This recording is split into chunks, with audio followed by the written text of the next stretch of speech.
channel, and today's video is going to be very interesting. I have to make a switch for my language one more time because probably other people from other countries are watching this and everybody's welcoming here, guys. So yeah. Some of you guys know me as Regi Moonk, but some others know me as the fangirl who brings info, fun facts, and so much more about different artists. I'm not making a promo, but you can consider it as well. So today's video is going to be about George Michael's book, Bear. What? When I heard about this for the first time, I was like, no way, really? Did you really write a book? And yeah, of course he did it. We're talking about an artist from the 80s, 90s, and 2000s. Something with fame, money, fame again, so much talent, and everybody wanted to know what was behind this persona, and I think it's great. I think it's awesome, and yeah, everything. And today I'm going to analyze different aspects from this book, the cover, the content, and so much more. I have to be honest with you, I don't have the book in my hands, unfortunately, because it's very expensive and I have no idea what is the reason of it, but I mean, it's very expensive and I said, oh my gosh, I'm not going to spend my money on something like that.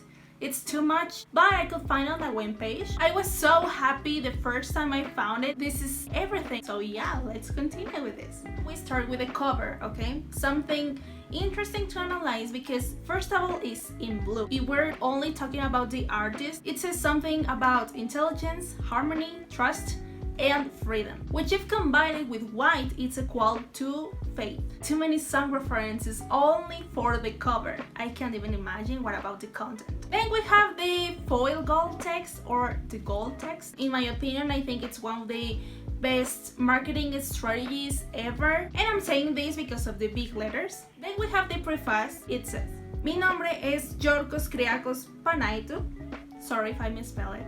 Para el mundo del exterior soy y siempre seré conocido como algo más o alguien más, pero este no es mi nombre. Como un chico, mi más grande miedo fue que mis ambiciones se quedaran fuera del niño que veía en el espejo. Así que creé a un hombre en la imagen de un gran amigo que el mundo pudiera amar si es que lo elegían. Alguien que pudiera realizar mis sueños, que pudiera hacerme una estrella. Lo llamé George Michael. Y por casi una década trabajó para mí en a George's way, sense of humor, I guess. Y hacía lo que yo le decía. Era muy bueno en su trabajo, a pesar de que era demasiado bueno. De cualquier manera, poco antes de que saliera esta idea de lo del libro, decidí que sus servicios ya no serían requeridos más. Se fue silencioso, sin hacer más. Sé que muchos de ustedes pensarán que es algo muy extraño para mí de hacer, pero créanme, tenía que irse. Y si no pueden pensar en el por qué, entonces lean. Some parts of the preface is in third person because we're not talking with the artist with million records sold and with so much fame. No, we're talking with the person who had dreams, who had ambitions, who had to work so hard to make them come true.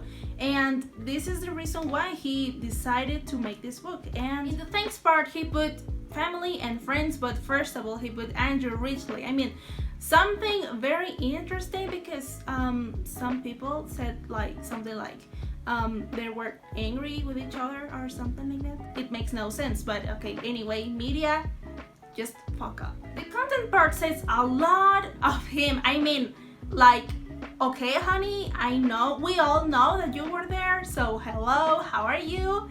Yeah, making some song references with the Wham albums, with the Wham songs, including some of his own songs. And my first impression when I saw this for the first time, it was like, oh my god, this is going to be so amazing. Takes a certain leading role at the beginning of this book is his father, an immigrant of Greek origin who came to London for reasons of life in the 50s with only less than a pound in his pocket. That's wow, one pound. I like the fact, and I am pleased that the author has included a bit of history in this book because I don't think many people know this kind of facts. Ethnic origins have a special place in here. That's super great. I like it very much. And also, in my opinion, I think it's not very common to find this kind of history in autobiographies and biographies.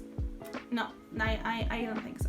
Each chapter has like 13 to 15 pages, and some parts of the story are narrated by family, friends, George, and some parts by the same author. And then we will start with the second part of this thing, which is the content. What about the content?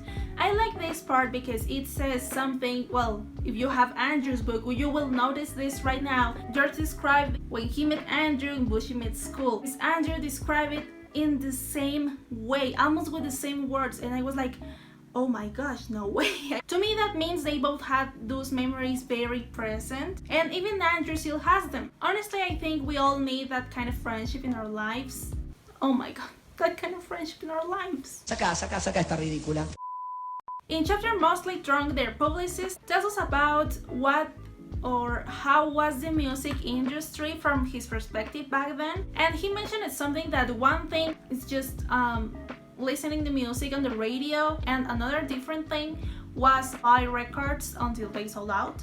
We're talking about a group from the 80s. The situation was very different in that decade, and today we can just listen to music on YouTube or Spotify or whatever, and the music industry is making money from those kind of platforms. And then the story continues with a lot of emphasis during the WHAM days. And then my favorite part of the book, and yeah, I'm talking about the pictures during the WHAM days, from the behind the scenes of the I Want Your Sex video and others. I would prefer them colorized, but and the story continues again. There are parts when he mentions other artists like Michael Jackson and some others.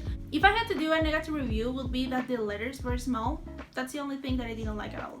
A positive criticism will be that by the time this book was published, he was quite honest and still didn't pass the Sonny lawsuit, the Sonny situation, the death of Anselmo, the undercover police officer situation, and others. And I think it's great, it's fantastic. I think he did a great job. And this is all for today. Thank you very much.